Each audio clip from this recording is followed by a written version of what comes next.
$71.5 million. All right, we're just about to begin here. First day on the morning show, and my job is just don't mess anything up. Fingers crossed. No, no promises here. We'll see. Save their production from a permanent shutdown. Kevin McCollum says if they don't take drastic proactive measures now, it'll be curtains for good. 115 people lose jobs in the interim. Deborah Rodriguez, CBS News. This is Chicago's all-news station. Radio 780 and 105.9 FM and WBBM Newsradio. WBBM News Time, 5:05. You are up dark and early on a Monday morning. Thanks so much for starting your week with us. I'm Cisco Cotto. Pat Cassidy, hopefully sleeping by the dawn's early light today, enjoying his first day of a very well-deserved retirement. Congratulations, my friend. We have clear skies in Chicagoland. Right now it is 11 degrees, headed to a high of just 22 degrees. We'll tell you all about the rest of the week in your complete AccuWeather 5-day forecast. That comes your way at 5:15. Our top local story on WBBM, a 12-year-old boy was shot to death while sitting on a bed in a home in Englewood. It happened last night around 11:30 on the 5500 block of South Aberdeen. Police say a male that was known to the young man fired the gun. Police have not said yet whether the shooting was accidental, and no one is in custody. The flight cancellations continue at Chicago's airports and around the country. As of today, there are 112 cancellations at O'Hare and 26 at Midway. Steve Warnellis called WBBM from Midway overnight to offer a first-person account of the travel issues. On a flight out of Austin, Texas, originally scheduled 7:25 p.m. We didn't leave until 8:30. Got into Chicago at 10:53. Should have been in at 9:55. We waited on the taxiway until about 12:24. We finally were able to park at a gate. Pilot's explanation is too many flights in, not enough people able to park the plane. Apparently a lot of people out sick, he said, and then eventually he gave up time to provide explanation. Ornella says he waited more than an hour to get his luggage from the baggage claim. He says a Southwest employee told him the airline was operating with only 30% of its staff. You can always check the status of any flight on our website, WBBMNewsRadio.com/weather. Starting today, you'll need to show proof of vaccination if you're going out to eat, to the gym, or other indoor activities. In Chicago and suburban Cook County, WBBM's Nancy Hardy with the details. Multiple forms of proof are a vaccination card. Cisco, I got Captain's there in the 5:30. Let's just skip him here and do CPS. I think it affects more people. Restaurants, bars, gyms, theaters, and other indoor establishments, unless you're getting takeout or using a bathroom. People over 16 must show an ID that matches their vaccine card. Churches, schools, and office buildings in Chicago and Cook County are exempt, as are employees of required businesses, as long as they have negative COVID tests weekly. Nancy Hardy, News Radio 105.9 WB. Chicago public school students are back in classrooms today after winter break. Some parents and teachers are upset, believing the district's test to return policy is not good enough. The company processing the at-home tests taken by students says many of them came up inconclusive because they were received more than 48 hours after they were taken. The Chicago Teachers Union plans a press conference for later this morning to address the delays.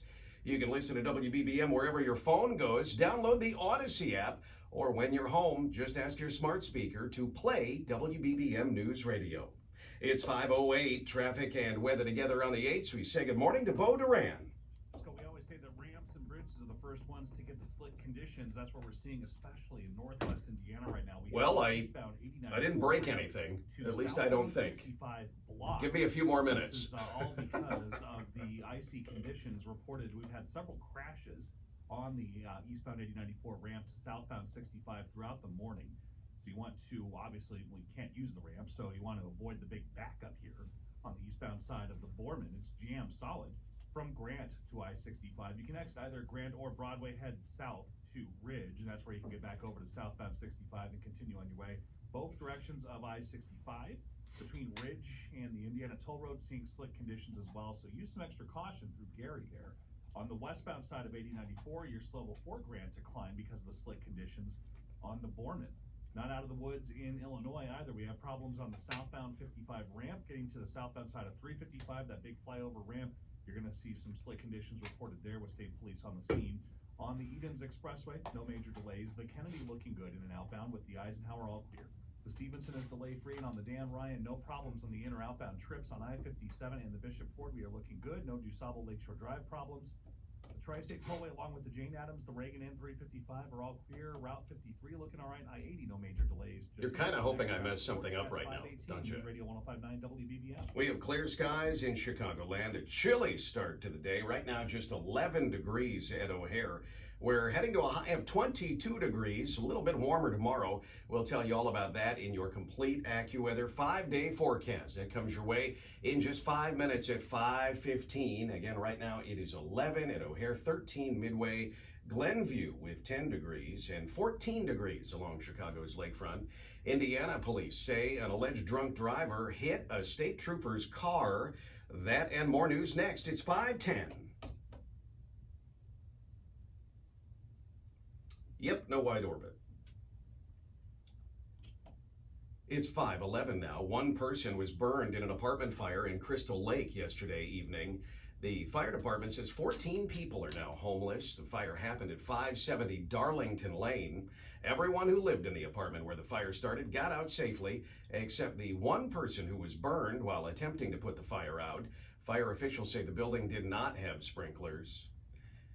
The city and Chicago Police Union resume arbitration hearings today over the city's vaccine mandate. The president of the union says he will not be there. John Catanzara says he tested positive for COVID on Friday after showing symptoms. Mine were pretty mild. They were already subsided. Yeah, so I'm going to have to move over there. We'll see how I'm going to do this. Okay. Catanzara says he started showing symptoms on Thursday and has been vaccinated. A Northwest Suburban School District is extending its winter break by 1 day.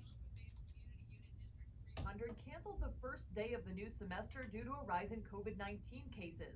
Citing the Omicron variant, Superintendent Susan Harkin says January 3rd will be a non-instruction day. In a letter to parents, Harkin said she plans to open schools a day later, barring any significant changes in COVID data. The day off will be made up on Monday, April 25th. Rachel Pearson, News Radio 105.9 WB. And Indiana, state trooper's car was hit by an alleged drunk driver yesterday. Troopers were providing traffic control. I promise, it's not my fault. Near the Crown Point exit about 6:45 a.m. when Indiana State Police say a Jeep crashed into a trooper's car that had its emergency lights on. Indiana State Okay, can you, I need someone who, maybe you know how to do this. A 30-year-old man from California. You don't know anything about wide orbit, do you? Became combative with staff. Hey, do you know anything about wide orbit? Roger Plummer. Not a ton, but Okay. I'm not hearing it. 105.9 WBBM. 2 men have been arrested on attempted murder charges in connection with last week's shooting of 2 people in Elgin. Bonnie Ramirez of Chicago. All right, dude, sorry. I'm going to burn through this news here, and I will switch over there during Dean, and then I'll have extra spots, so we'll have to play those spots through the 20 section. Hospitals, one remained hospitalized yesterday. Ramirez and Williams were apprehended after witnesses told police they saw a vehicle fleeing from the scene, and officers were able to take the men into custody during a traffic stop. Police say the suspects and the victims were known to each other, and the incident was related to a previous encounter. Bob Conway, News Radio 105.9 WBBM. The number of kids subjected to child abuse appears to be dropping in Indiana. Department of Child Services says the number of children killed by abuse or neglect dropped by 18% in 2020 compared to 2019 data. Sorry, if you can pull one thing over from like the 5:30 or whatever, it'll take me to 5:15. I'll get into Dean and I'll change studios. The number in 2019 was 61. Still, officials say the decrease is no reason to celebrate, but instead a Wedding shots at the very bottom. The report details 14 medical care related deaths in which a caregiver was found to be neglectful. Andy Dane, News Radio 105.9 WBB. Fire crews from several districts responded to a fire in a frozen food manufacturer in Momence. The fire started around 6 o'clock yesterday morning at the Van Drunen Farms plant. 123 people work there. No one was injured. No word yet on what caused the fire or the extent of the damage. One person is hospitalized after being shot during a wedding reception last night. Police say it happened at Paradise Banquets at 92nd and Harlem in Bridgeview. The victim was shot in the leg after a fire started. Investigators are talking to witnesses and one possible person of interest. We'll get a check of sports just ahead, along with traffic and weather together on the 8s. Now, though, at 5:15, your AccuWeather 5-day forecast. We say good morning to meteorologist Dean DeVore. Do you think I should have stayed in Florida? In here.